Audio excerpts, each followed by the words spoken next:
Well, in all the action, and we talk about this a fair amount because, look, the news cycle is intense. Donald Trump is working at 5 in the morning many days, works till 11 o'clock many nights, and therefore there's a lot of news in between. It keeps us moving, keeps him moving. I'm curious as to how he does it. Actually, it's 79 years of age, but he is a remarkable individual to get all those things done. Because of that, we miss some things. But if you missed this, I want you to hear this. The Supreme Court voting 6-3. The Trump administration can, in fact, deport people to third countries, countries they didn't come from, countries like El Salvador, for example, that's been in the news so much this year. Simon Hankinson is a senior research fellow in the Border Security and Immigration Center at the Heritage Foundation. He joins me now to discuss this further. Simon, thank you for being here. My pleasure. Good morning. The Supreme Court is Jekyll and Hyde to me. Some days they put out decisions that I'm like, how in the world did they get there? And then there's one like this one that I think that's pretty good. Amy Coney Barrett's pretty well suspect on any given day to me. We'll find out more maybe tomorrow's Thursday for Supreme Court decisions. But let's talk about this one and a couple of the other recent rulings that have been in favor of Donald Trump when it comes to saying, look, this administration can deport illegal aliens. It is their job. They're allowed to do it. What do you say? Well, I look at these decisions not so much as in favor of Donald Trump or against him, but as in favor of the Constitution and the rule of law and the separation of powers. You know, our system is set up to survive presidents on both sides. And I agree with everything Trump is doing on immigration, don't get me wrong. But I think these decisions would be right no matter who is in the White House. There is a law, the Immigration and Nationality Act, governs how we deal with foreigners who come to this country legally and illegally. And if they've been through all the due process that they get under that law, then we can remove them if they don't have a right to stay, if they haven't won asylum.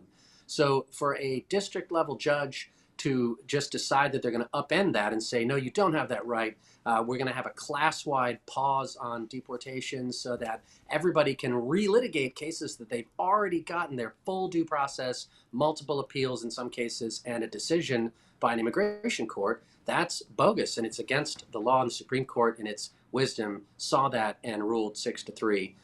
It should have been 9-0, frankly, that the president was within his rights under the law to deport foreign nationals, and in some cases to third countries if their own countries won't take them. Well, Justice Jackson has said this week that she doesn't believe in textualism. Basically, I'm paraphrasing. That's basically what she said. She doesn't believe in any of that.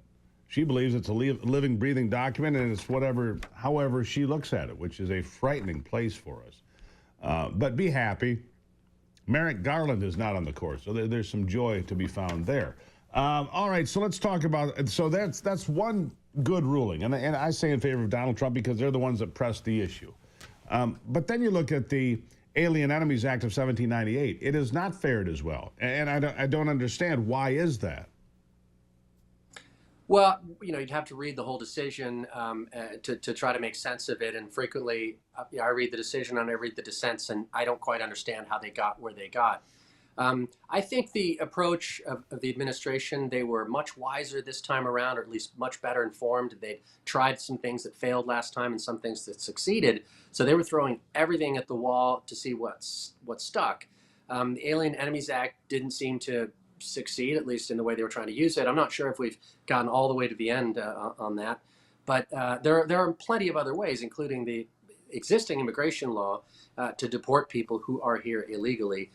And there's a lot of talk about due process, but due process is different in every single case, depending on whether you're a U.S. citizen being charged for murder or jaywalking, or if you're a foreign national caught illegally at the border, or someone claiming asylum and so on. So what they're doing now is just enforcing the law as is, and there are enough tools there to be able to remove the people who are here illegally, and especially those who are dangerous.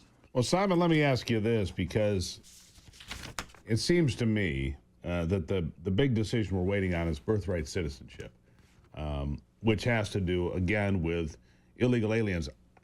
Nobody believes, any of the people that try to defend this, nobody believes that the country was trying to say, okay, bring in an illegal alien who can then have a child here that is automatically an American citizen. The 14th Amendment was written to protect newly freed slaves. That's it.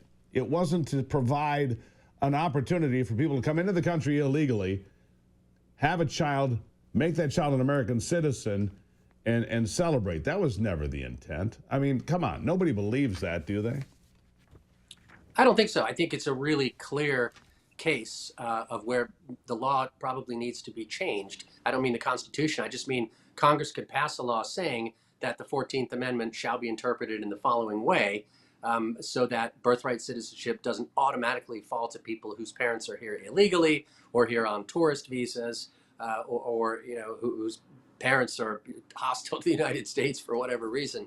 I suspect that this case will be one where the Supreme Court, just like with the DACA, really doesn't want to take it on the nose, and it's going to be dragged out as long as possible. But yeah, the reasoning that you just laid out is absolutely true. There's no way that if you ask the founding fathers, is this what you really want, that they would have said, sure, anybody who's here for 10 minutes can have a child that becomes an American citizen automatically. Absolutely not, yeah. The Chinese have birth houses in America. They'll send over women that are pregnant 6, 7, 8, 9 months, have the child, return to China with an American citizen in tow. By the way, this has been working. It's a threat to this country. Simon, I greatly appreciate you being here. We'll talk more the next time you stop in, but thank you for your insights. More decisions coming tomorrow from the Supreme Court, sir. Thank you. Thanks, Steve. All right, there you have it. Simon Hankinson from Heritage with us. Still to come today, Alex Sawyer will be here. She's an attorney and a Washington Times legal affairs reporter. We're going to talk about tipping the scales of justice to get Trump and destroy MAGA. That's what they're trying to do. We'll be right back.